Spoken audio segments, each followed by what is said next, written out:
Nox non est, luna et stellae non videntur, obscurae sunt, vesper est. Cum vesper est, agricolae ex agris ad casas properant. Feminae in casis caenam parant.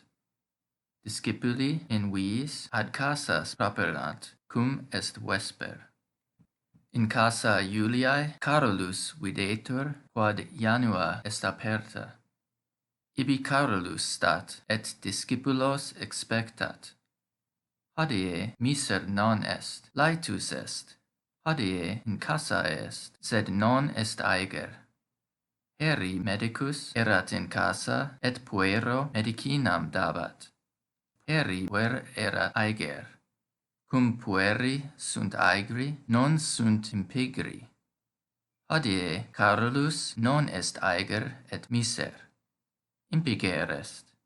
Legere et scribere cupit, sed ad scholam non ambulat, quod via est longa.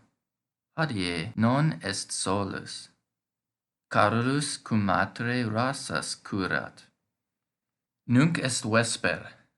Puer in casa stat, et sororem et discipulos expectat. Maria est tarda, quod cum amica Helena ad aquam ambulat. Maria epistulam magistrae portat, et Carolus hanc epistulam expectat. Heri medicus puero pecunium dedit. Nunc puer pecunium habet. Cur medicus pecunium dedit?